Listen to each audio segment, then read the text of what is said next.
that seems totally normal. Hey everybody, welcome back to Full Blast Garage. On this episode, we're introducing our new project car that we got in trade for the old 78 Jimmy. So stick around and we'll at least do a little walk around while we put this thing on full blast.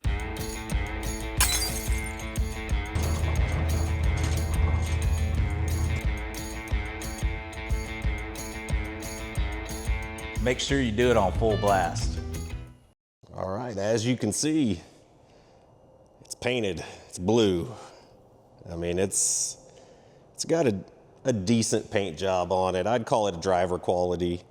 And as you can hear from all the dieseling when you turn the key off, tuned perfectly. But man, it's not a bad car at all. It's got good wheels, good tires. Tops come off. No big gouges or anything. It runs pretty good. And it's got a 383, 440 horse blueprint engine, aluminum heads. They're Edelbrocks, and it's got a cam and a 4-speed. So she's a ripper.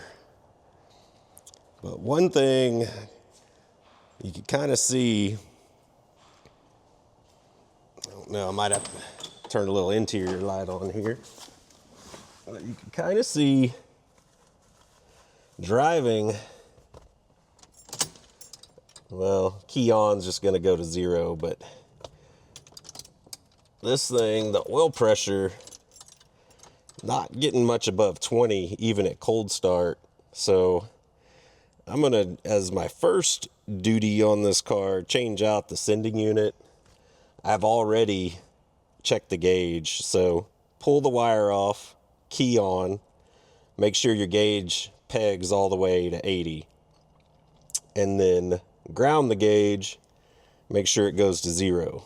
So that's kind of your 2 steps here, you know, just making sure you have some functionality of your gauge. And then check your sending unit. And if you're still getting oil pressure readings like what I was getting, you probably need to change out the pump. You know, at least give the pump a shot before you start tearing the motor down. Because we could have bad bearings or something like that, but you always kind of want to start with the easy stuff first and go from there. But I was told that this car is a 38,978 mile car. Not 100% sure. I haven't looked through and verified any of that. But from the words of the previous owner, the guy that owned it had a very short commute. He'd drive it a couple times a week and just park it up. And he went through all kinds of receipts and stuff with me showing that this car has been pretty well taken care of. And then at some point they wanted to soup it up and put that big engine in it. And this thing's pretty much a ripper. I mean, 440 horse in a car that came with 210 horse, that's a big improvement. The interior on this car definitely shows its age, though. That's kind of the one thing that's a big knock. Both the seats and the dash, I'm gonna have to replace. And of course, we got no air conditioning, but we got heat, and it's 85 degrees at the end of December in Texas, so we're gonna need that. Car was originally red. At some point, someone wanted this blue color. I'm a fan of the blue. I like the blue much better than red, but this car has been repainted. But say it seems like they did a pretty decent job. I looked all around the car, and that's kind of the only spot you can see where there was red paint they didn't cover up. And it's like that on both sides.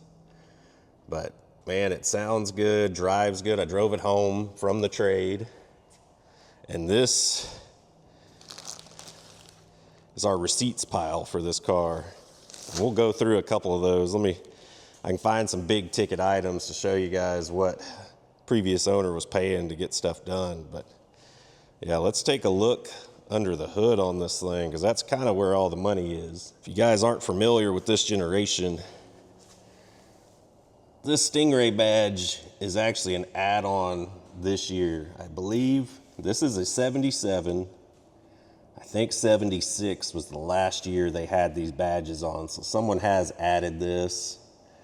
It would have just been the cross flags here. And I believe that's a kill switch or a valet mode or something. If you're not familiar with Corvettes, these guys, and I believe the next 2 generations of vets, hoods open this way. Could be even more, but I know the C3, C4, C5s all open that way. Let me find a light here. Give you guys a better look. So, pretty cramped. Trying to get your hands around inside this thing is a little challenging. I mean, you got real good bell housing access. That's a plus. But the wipers do work. First car in a while that everything functions normally there. Somebody put an MSD cap, MSD coil. It's got long tube headers, fancy valve covers, chrome intake. You guys can see that there. It's got a Holley Street Avenger carb, which might explain all the dieseling. What else we got? It looks like the clutch fan is new, alternator's new. I don't know about the plugs. I can't see that well down there. But our culprit, hopefully, if we can see down here, you can see that little copper shiny piece down there under where the brake booster is, kind of shining the light back and forth on it.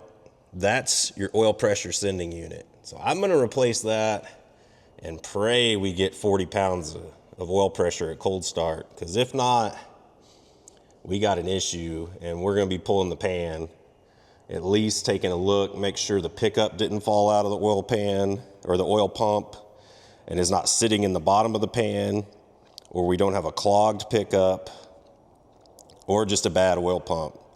I mean, all those things are bad, but oil pump, not the hardest thing to do on these cars. It's doable.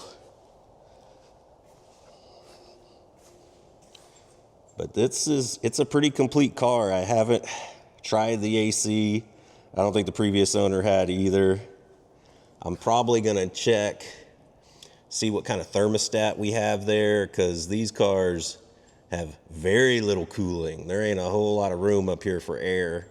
So I'll be putting the coldest thermostat I can find in there. I mean, there's some goo here and there, leakages and stuff that probably needs to be addressed, but man, she's got, if y'all can see it over here,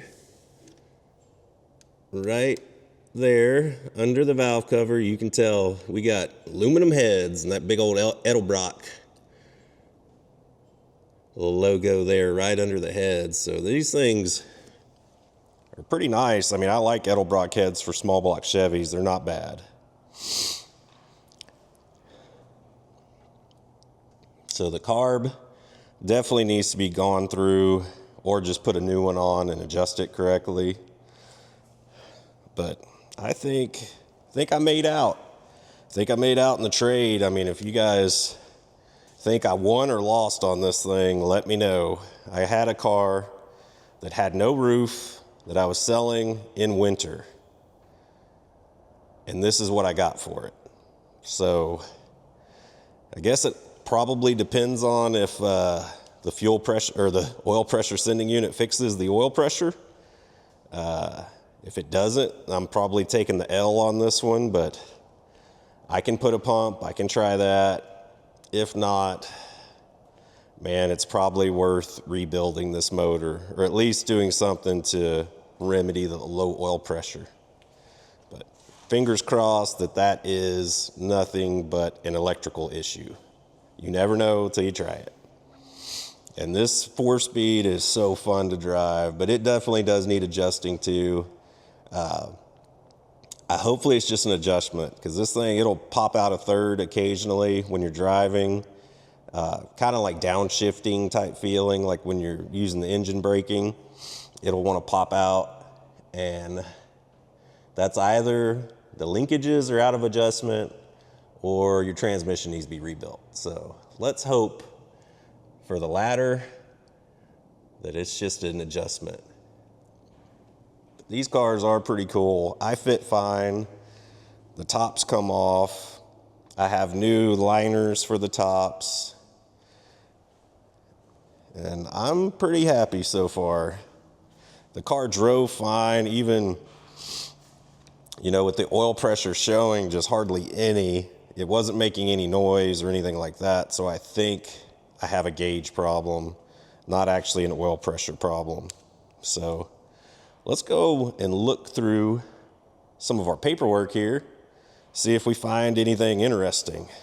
All right, everybody, so this is our pile of documentation.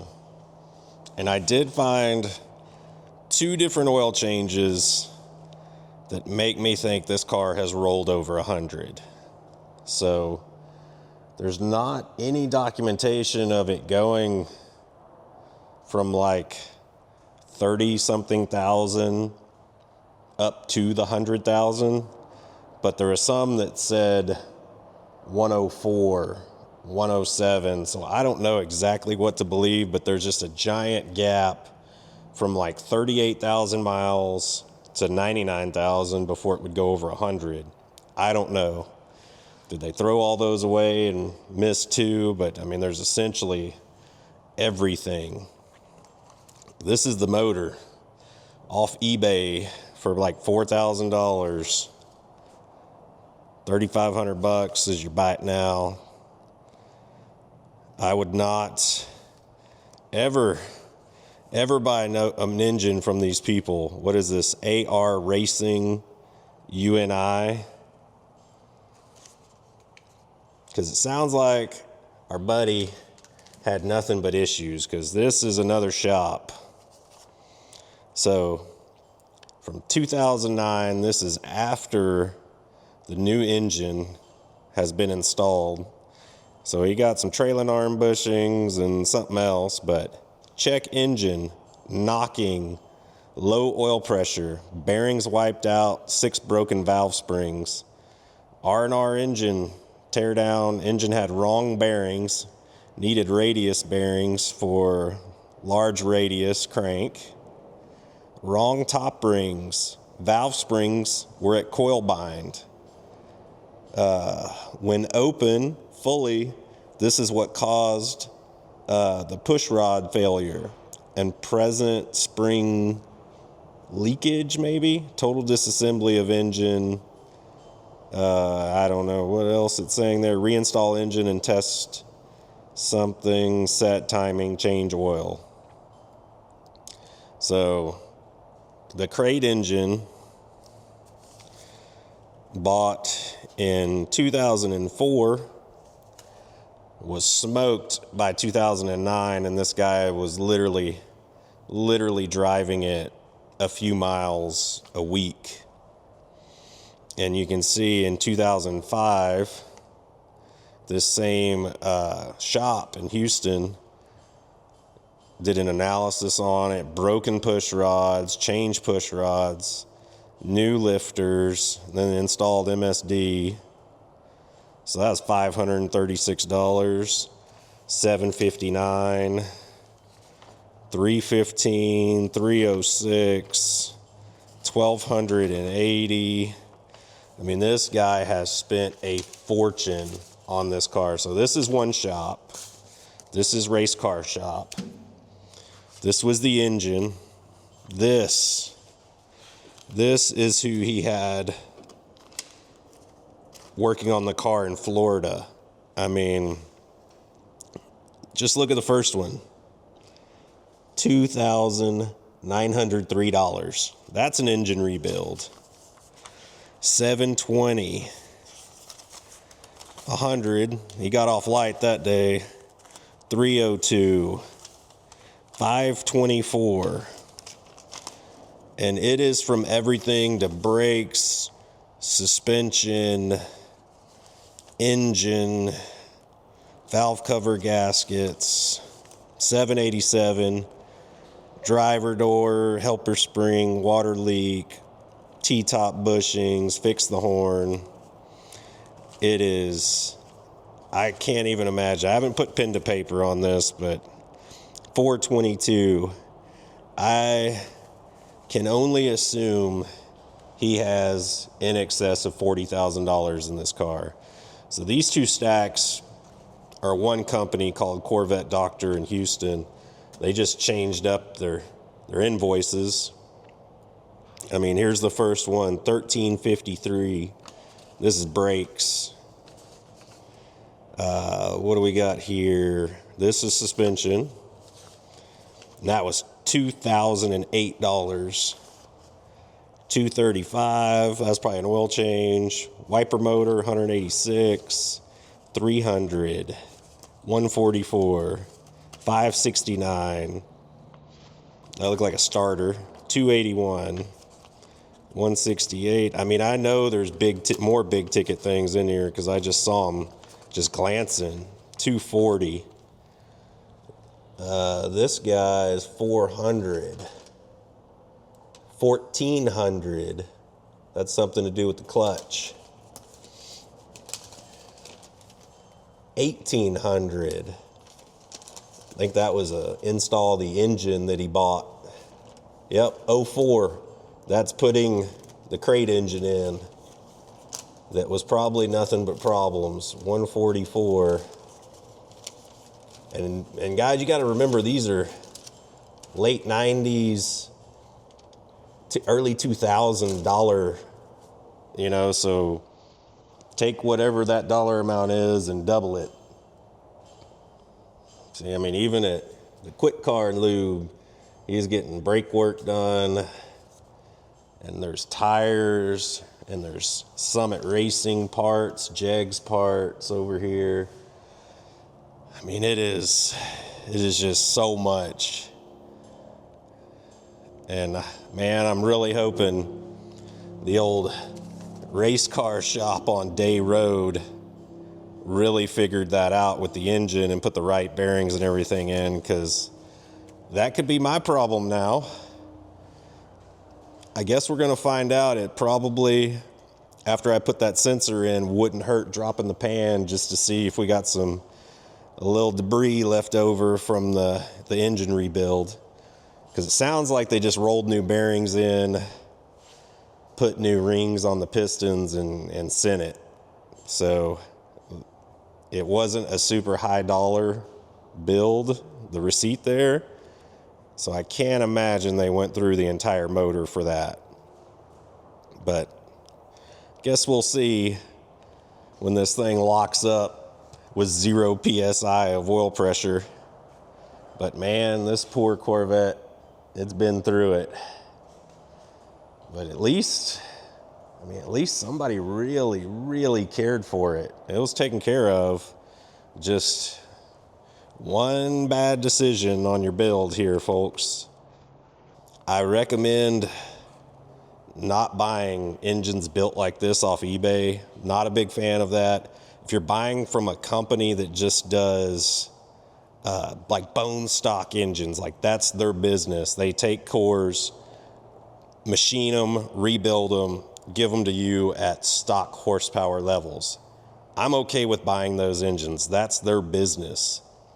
These guys that build these high performance engines, I don't really trust. I would rather, if I'm buying an engine like this, going to a storefront, seeing their process, seeing what they have in stock, what does it look like, hear it run, make them show you a few engines before you buy something like this off eBay. Don't do it. You'd have been better off spending, probably at that time you could have got a 350 with iron heads for $1,500 to your door, and strip off, you know, put your heads and your cam on, and you'd have been close to the same horsepower for almost, you might have been a couple $100 more into it. And you'd have had probably a much more reliable, well-built engine than what these folks put out. So, and essentially they're a business, and then they have a cox.net email address. That's never a good sign either. Like this is just some dude's garage probably. Like you can see the hinges. Oh, poor guy. I feel sorry for him. I mean, this is a lot of money into a car that you really cared about to end up just kind of down the toilet. It's sad. Well, all right, everybody, place your bets now. Does my new trade with a known issue in the engine that's been rebuilt at least once that I got documents on actually have an oil issue, or is it the cinder? What do you guys think? I'm kind of in between. I'm thinking I'm gonna have to drop the pan and take a look at the oil pump. At a minimum, while I'm in there, I would just go ahead and put a new pump and pick up on anyways, even if it looked good. You know, there's just not a lot to do with an engine once you start having that low oil pressure. My thing would probably be to pull it out or sell it. Sell it, tell somebody it has 20 PSI oil pressure at cold start. The oil is like 9 years old, and I will change on that also before I do anything else. I might do the sensor and the oil at the same time. They're kind of both under the car, easily accessible. But it probably has a Fram oil filter on it. I can't really tell, but I look like I can see some orange. The bypasses and those things can get sticky, and maybe we have an issue from just a bad oil filter, just sludged up from sitting.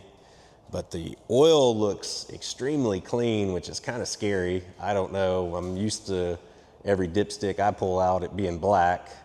Doesn't smell like fuel, doesn't have water in it. I don't know. This is kind of a little bit of a mystery to me, but I mean, I don't know if I fix the oil problem, we have oil pressure, did I come out okay on this trade?